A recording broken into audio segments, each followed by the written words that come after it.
Think you know the whole story? Turns out you were probably taught the half-truth. Welcome to Half-Truths.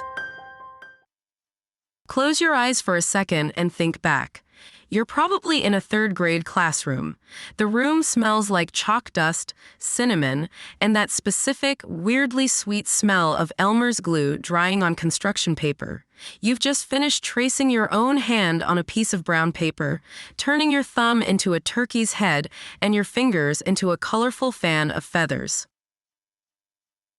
On the bulletin board, there are cutouts of men in black hats with big buckles and stoic Native Americans with feathered headbands. They're all sitting around a long table, smiling. The table is overflowing with food, a giant roasted turkey, bright red cranberries, corn on the cob, and probably a pumpkin pie. This, you are told, is the first Thanksgiving. The story is simple, and it's powerful. In 1620, the brave Pilgrims crossed the ocean on the Mayflower seeking religious freedom. They landed at Plymouth Rock. That first winter was brutal, a starving time. Half of them died. But in the spring, a miracle. A kind-hearted Native American named Squanto appeared as if sent by Providence. He spoke English. He taught the struggling colonists how to plant corn using fish for fertilizer, how to tap maple trees, how to survive in this new world. By the fall of 1621, thanks to this generous help, the Pilgrims had a bountiful harvest. They were so grateful, so full of thanks, that Governor William Bradford decided to hold a great feast. He invited Squanto and his noble chief, Massasoit, to join them. The Wampanoag, in a spirit of friendship, came and shared their food. For 3 days, these two different peoples ate, played games, and lived in perfect harmony, setting the template for a new nation built on cooperation and gratitude. It's the foundational myth of America. It's a story of resilience, faith, and most importantly, of a peaceful beginning. It's the story we recreate every single November. But what if that story, the one from the classroom bulletin board, isn't the whole story? What if it's not even true? What if that simple, cozy image of a shared meal is a half-truth? A carefully constructed blanket draped over a reality that was far more desperate, more political, and infinitely more complicated. Welcome to Half-Truths. Today, we're pulling back the construction paper curtain on that bulletin board. We're unlearning the story of the first Thanksgiving, because the real story, the one that got left out of the textbook, isn't about a simple dinner party.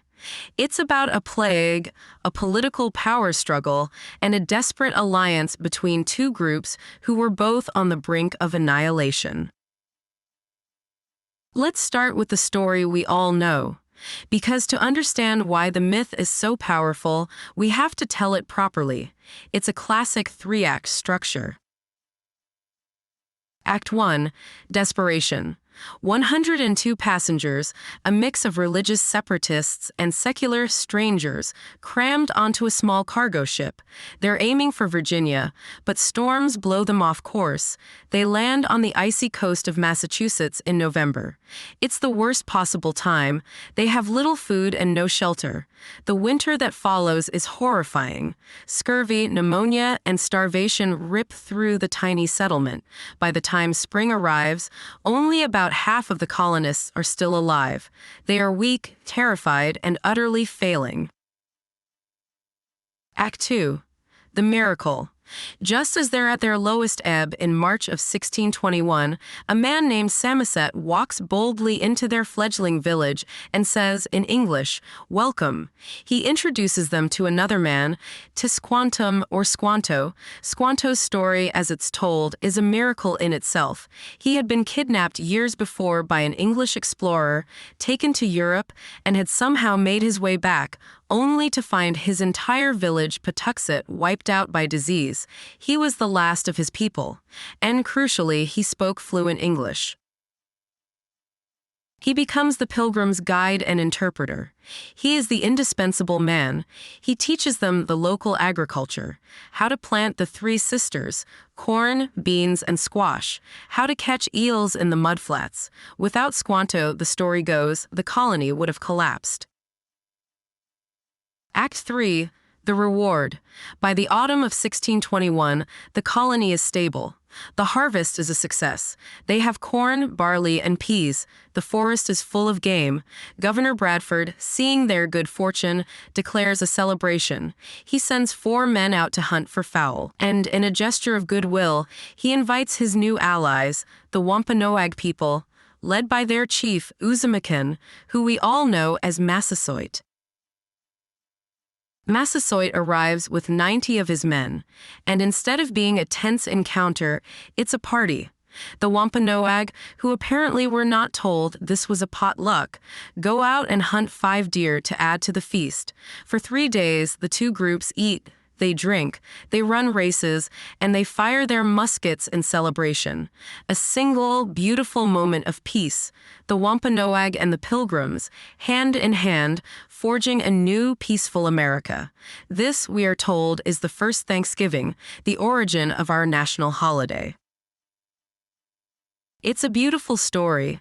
It's the story you see in children's books and holiday specials. It's a story of gratitude, a story of cultural harmony. It's a story that makes us feel good about where we come from. The only problem is, almost every key detail of that narrative is either a massive simplification, a wild exaggeration, or a complete fabrication. So let's pull on the first thread. Where does the story even come from? You might think that such a major, foundational event would be documented everywhere, but it's not. The entire description of this first Thanksgiving comes from exactly one source. Not Bradford's famous journal, not a collection of letters, but a single, 500-word passage in a pamphlet written by a colonist named Edward Winslow. The pamphlet was called Mort's Relation, and it was essentially a promotional brochure sent back to England in 1622 to lure more investors and settlers. It was propaganda, designed to make the colony sound like a successful, peaceful, and profitable venture. Here's the core of what Winslow actually wrote, modernized slightly. Our harvest being gotten in, our governor sent 4 men on fowling, that so we might after a special manner rejoice together. Many of the Indians coming amongst us, and amongst the rest, their greatest king Massasoit, with some 90 men, whom for 3 days we entertained and feasted, and they went out and killed 5 deer, which they brought to the plantation, and bestowed on our governor, and upon the captain and others. That's it. That's the entire basis for the first Thanksgiving. Now, let's look at what's not in that passage. First, the word Thanksgiving. Winslow never uses it. To a 17th-century pilgrim, a Thanksgiving was not a feast. It was a specific religious observance, a day of fasting, prayer, and solemn reflection in church. You didn't have a Thanksgiving. You kept one. This 1621 event was a secular harvest festival, a common tradition in England. It was about survival, not salvation. Second, the food. Winslow mentions fowl, which was more likely ducks or geese than the hard-to-hunt wild turkey.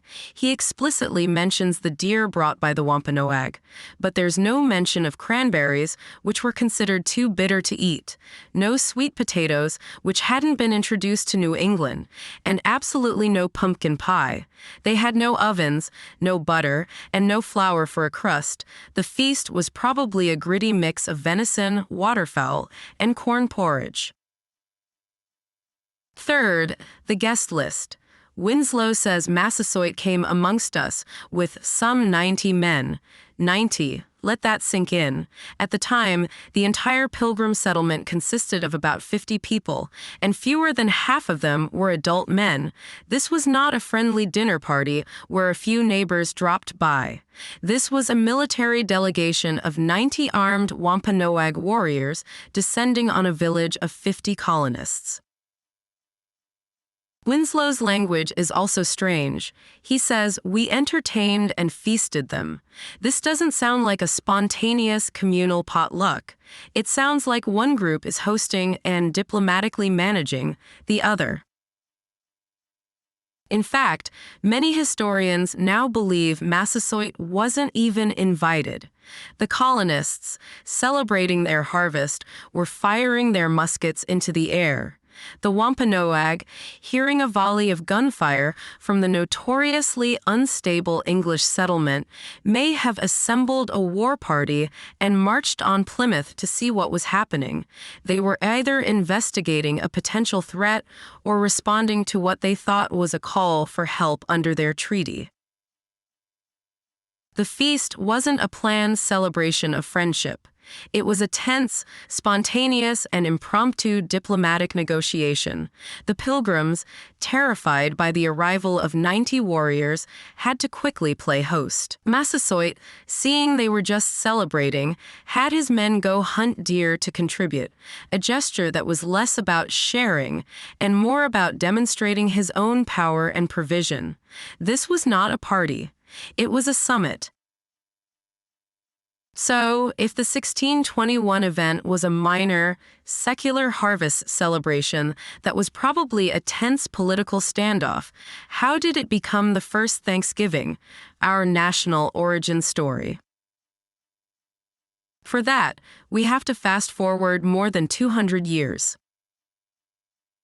For 2 centuries, literally no one cared about the 1621 Harvest Festival. Edward Winslow's pamphlet was largely forgotten.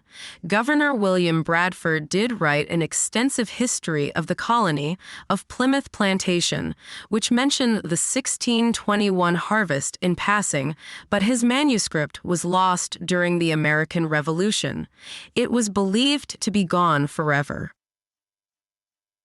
Harvest festivals were celebrated, sure, but they were local, regional affairs.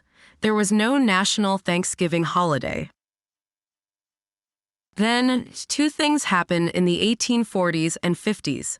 First, Bradford's lost manuscript was rediscovered in a library in London in 1854. Its publication in 1856 set off a wave of pilgrim mania in New England. Second, the United States was falling apart. The country was bitterly, violently divided over the issue of slavery.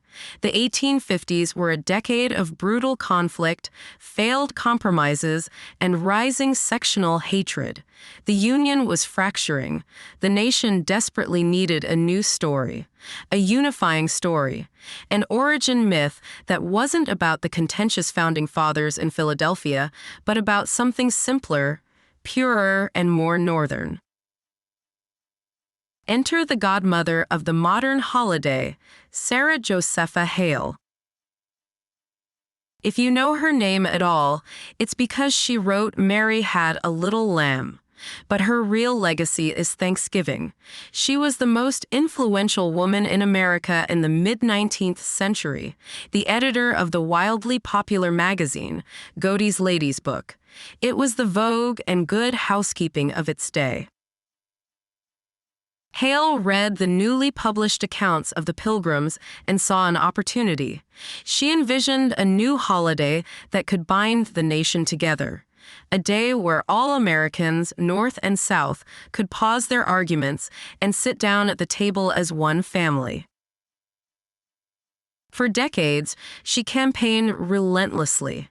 She wrote letters to 5 different presidents. She published editorials, poems, and short stories, painting a beautiful, sentimental picture of the New England Thanksgiving. And, crucially, she published recipes.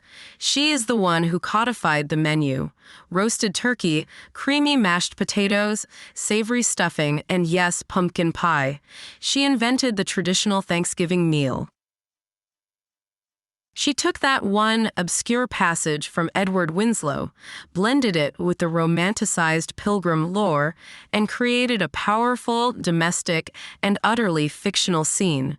She transformed a 17th-century political encounter into a 19th-century family dinner. For years, presidents ignored her. But then, in 1863, one finally listened: Abraham Lincoln. Think about that date. 1863 was the absolute darkest point of the Civil War, just months after the horrific Battle of Gettysburg, which had killed or wounded over 50,000 Americans. Lincoln was desperate for anything that might foster a sense of national unity and shared identity. On October 3, 1863, Lincoln issued a proclamation declaring the last Thursday in November as a national day of thanksgiving and praise. He called on the American people, even those in the midst of a civil war of unequaled magnitude and severity, to remember their singular deliverances and blessings. The holiday he proclaimed, and the story Hale had crafted, was a political masterstroke. It was a brilliant piece of national branding. It created a new, shared American memory. It was a story that said, "Look at us. Before we were divided, before the war, we were one people. We were the pious, hard-working Pilgrims, and we were the noble, peaceful Indians. We sat down together in harmony. This is who we really are." The story of the first Thanksgiving was born, not in 1621, but in 1863. It wasn't a memory, it was an invention, a beautiful, powerful half-truth created to heal a nation that was tearing itself apart. So, if that's the myth, what is the real story? If we strip away the 19th century sentiment, what actually happened in 1621? It's a story that is far darker, more desperate, and frankly, far more interesting. It's not a story about religion or gratitude. It's a story about politics, plague, and power. To understand the 1621 feast, you have to first understand the world of the Wampanoag people in 1620, and it was an apocalypse. From 1616 to 1619, just before the Pilgrims arrived, a massive epidemic swept the coast of New England. It was likely leptospirosis, a bacterial disease carried by rats from European trading ships. The native population had no immunity. The effect was catastrophic. It's called the Great Dying.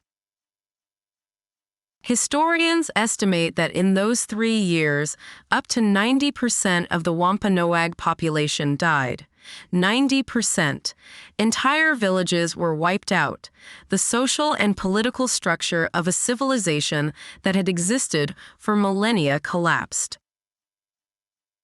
The Pilgrims, when they landed, didn't land in a virgin wilderness, as the myth suggests. They landed in a graveyard. The village of Patuxet, where they built their settlement, was a ghost town littered with the skulls and bones of Squanto's people. The corn they found that first winter, the corn that kept them alive, they were stealing from the graves and storage pits of the dead. The Wampanoag Confederacy, led by Osamekin or Massasoit, was shattered.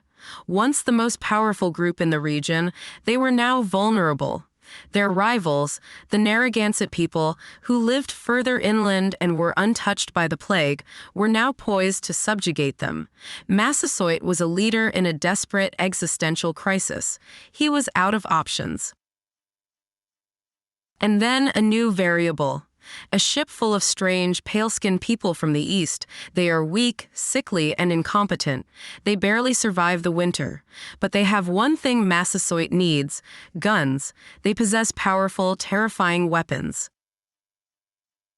Massasoit sees these English colonists not as friends, but as a tool, a potential pawn. He sees them as a way to rebalance the power in the region. He needs allies against the Narragansett, and these desperate, isolated foreigners are perfect. They have no local ties, they are weak, and they have powerful technology. This is where Squanto comes in, and his story is not a miracle, it's a tragedy. He wasn't a magical helper sent by God. He was a man with one of the most traumatic lives imaginable. He was from Patuxet. In 1614, years before the plague, he'd been kidnapped by an English captain, brought to Spain, and sold into slavery. He was bought by monks who freed him. He somehow made his way to England, learned English, and worked as a shipbuilder. He spent years trying to get home. Finally, in 1619, he managed to get a job as an interpreter on a ship bound for his homeland. He arrived back at Patuxet to find his entire world gone. His family, his friends, everyone he had ever known was dead. He was the last survivor of his village, living as a refugee among the remnants of Massasoit's people. When Massasoit sends Squanto to the Pilgrims in 1621, it's not a gesture of friendship. It's a calculated political move. Squanto is the perfect intermediary. He speaks their language. He knows their customs. But he is also a man without a people. His loyalty now tied entirely to Massasoit, his new protector. He is essentially a political agent. The treaty that Squanto helps negotiate between Massasoit and the Pilgrims is not a treaty of friendship. It's a deeply unequal mutual defense pact. It requires the Wampanoag to become subjects of the English king and to defend the Pilgrims against all enemies. Massasoit agrees to these humiliating terms because he is that desperate. He needs the Pilgrim guns to protect his people from the Narragansett. And the Pilgrims, they're equally desperate. They're on the brink of starvation, in a foreign land with no idea what they're doing. They need an ally, any ally, to protect them and teach them how to survive. That is the context for the 1621 harvest. That 3-day feast was not a celebration of new friendships. It was the first, deeply tense diplomatic meeting between two groups who had just signed a desperate, fragile, and mutually suspicious alliance. Massasoit and his 90 warriors showed up to do two things: to assess the military strength of their new allies, and to remind them, through their sheer numbers and their gift of 5 deer, just who was still in charge of this land. The Pilgrims, in turn, entertained them by firing off their guns and sharing their food, a display meant to prove that they were a viable and powerful partner. This wasn't a family dinner. This was geopolitical maneuvering. It was two struggling, deeply traumatized groups, both on the brink of extinction, coming together not out of love or gratitude, but out of pure, cold political necessity. It was a moment of survival. So, we started our journey in a 3rd-grade classroom with a simple, comforting story of hand-traced turkeys and shared pies. A story of a first Thanksgiving that represented peace, gratitude, and the harmonious birth of a new nation. And we've ended in a world of plague, political desperation, and a strategic high-stakes summit. We've replaced the simple myth with a complex reality. The half-truth was that a meal happened. People from 2 different cultures ate together in the fall of 1621. The full truth is that the reason they ate together was not friendship, but a fragile, temporary and deeply unequal alliance born from the ashes of an apocalypse. The Thanksgiving myth wasn't a memory of that event. It was a 19th century invention, a piece of political propaganda designed to unite a country at war with itself. Does knowing this ruin the holiday? Of course not. Gratitude, family, and reflection are always worthy, but it does change what we are remembering. The myth of 1621 asks us to celebrate a simple, uncomplicated harmony. But in doing so, it erases the Wampanoag as a complex political people with their own agency, their own struggles, and their own profound tragedy. It turns Massasoit into a friendly sidekick and Squanto into a magical guide, rather than the traumatized survivor and shrewd political operative he likely was. And it erases the dark, inevitable epilogue. That piece of 1621 was tragically brief. Within a single generation, the children of the people who ate at that feast would be engaged in one of the most brutal and devastating wars in American history, King Philip's War, a conflict led by Massasoit's own son, which shattered the Wampanoag and cemented English control of New England. The comforting myth of the first Thanksgiving allows us to believe in a peaceful beginning. The complicated, painful history of the 1621 harvest forces us to reckon with the real story of America, a story that was never simple and rarely harmonious. Now you know the real story. What other half-truths are still out there? If you enjoyed this episode, please subscribe, leave a comment, and join us next time. Until then, stay curious.